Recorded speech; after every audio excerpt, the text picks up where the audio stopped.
Today is going to be a great day. I am Nikki G, your host, and welcome to the Lone Doctrine. I am your weekly dose of constructive food for thought. Each month here at the Lone Doctrine, we pick a topic and feed our minds right in order to live an awesome life.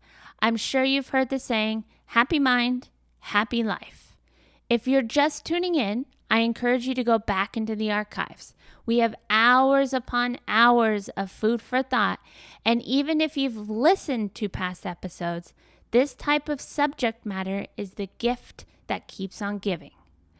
Our lives are ever evolving, and so whether it be a podcast, an inspirational documentary, or even an inspirational book, you may have certain and different things jump out at you each time you listen, view, or read the material. So check it out. Go back. And if you're interested in tapping to the whole archive, visit us on Patreon at patreon.com/Lone Doctrine. patreon.com/Lone Doctrine. So as we wrap up the month and we continue our openness into diving into different perspectives, I wanted to share with you the lies your mind tells you to prevent life changes by Zen Habits. The mind is a wonderful thing.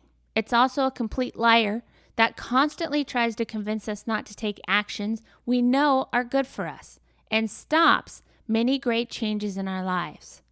I've had to learn to watch these rationalizations and excuses very carefully in order to make the changes I've made in my life: a healthier diet, regular exercise, meditation, minimalism, writing daily, getting out of debt, quitting smoking, and so on. If I hadn't learned these excuses and how to counter them, I would never have stuck with these changes. In fact, I failed many times before. Let's expose the cowardly mind's excuses and rationalizations once and for all. First, the main principle. The mind wants comfort and is afraid of discomfort and change. The mind is used to its comfort cocoon.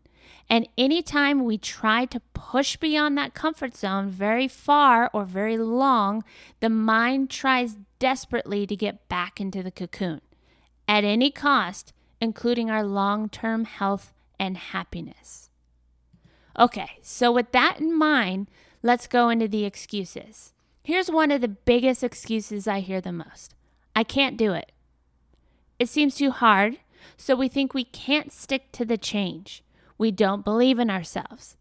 This can be countered from the fact that many other people no more capable than us have done it. For example, Oprah ran a marathon a little before I started training for my first marathon, and so I told myself, if Oprah can do it, so can I. And I was right. Here's another excuse. He or she can do it, but that doesn't apply to me. Just because someone else can do it doesn't mean we can, right? We look for reasons they can do it, but we can't. Maybe he can be a minimalist because he has no kids or is a freelancer rather than someone having a 9-to-5. Maybe she's way fitter than I am, so she can run a marathon. Maybe she doesn't have all the obligations I have, or has a supportive spouse, or doesn't have a crippling health condition. Okay, fine. It's easy to find excuses, but look at all the other people who have worse obstacles than you who've done it. Here's another excuse. I need my fill in the blank. I need my coffee, my cheese, my soda, my TV shows, my car, my shoe collection.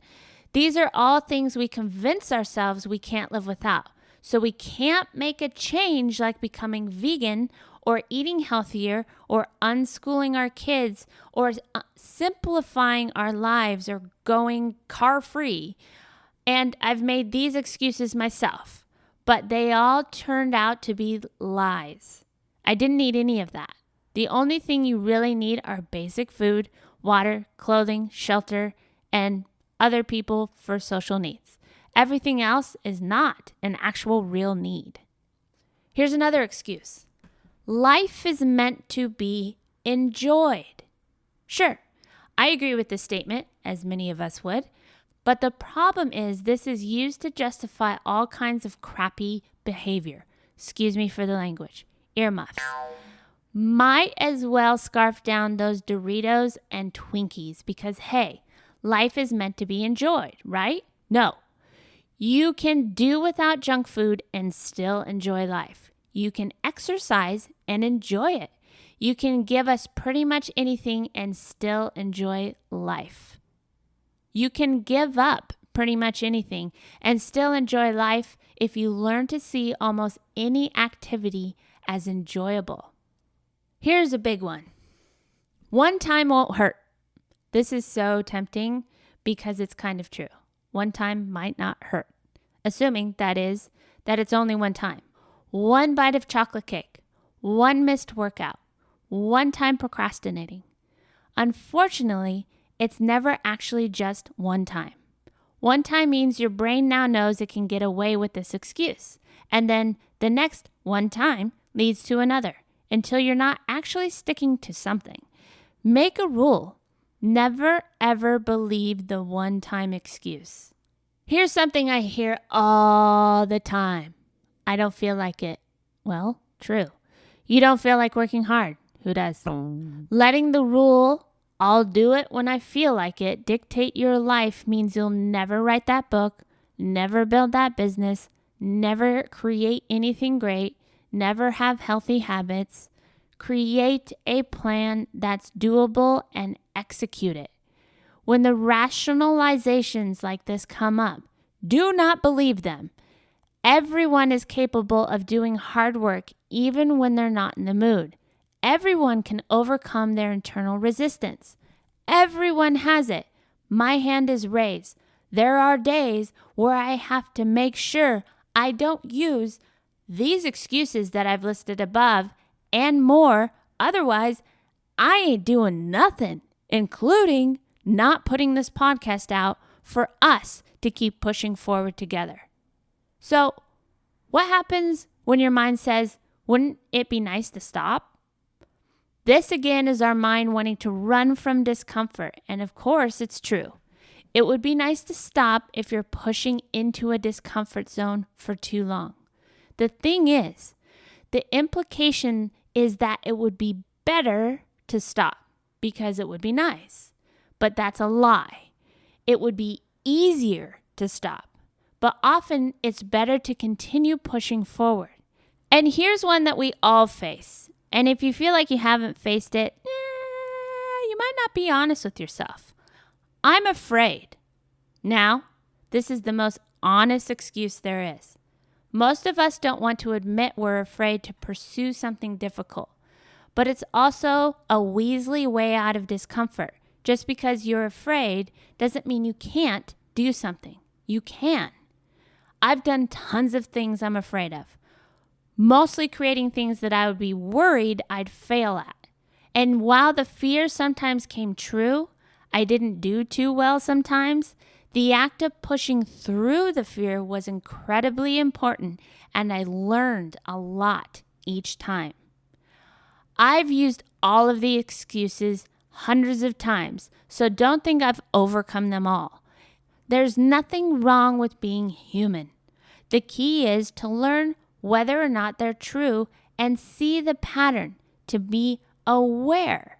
Here's some things to do when your mind starts to overflow with all of the negative lies. Notice the excuse. Try to have an answer for the excuse beforehand.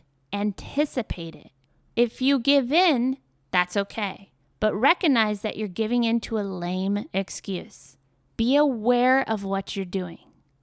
After giving in, see what the results are. Are you happier? Is your life better? Was it worth it giving in to discomfort? Learn from the results. If you push through and are happy about it, remember that. If you gave into the excuses and didn't like the result, remember that. If you consciously practice this process, you'll get better at recognizing and not believing these lies. And then, bam, you've got your mind working for you instead of against you. As we mentioned in the beginning, I believe that openness is a crucial key in this one so-called life. We as fellow human beings aren't meant to live in black and white. Life thrives on a full spectrum of color. I am very passionate about different points of view that in turn create you into your ever-growing individual. I believe we aren't meant to be carbon copies, and your uniqueness, the uniqueness that I share with you, creates the seeds in which your oak tree will grow to reach its full potential. So as you keep pushing through the middle, remember what resonated with you. Keep it in your toolbox and utilize it, because today is a new day. Make the best of every second and keep fighting the good fight.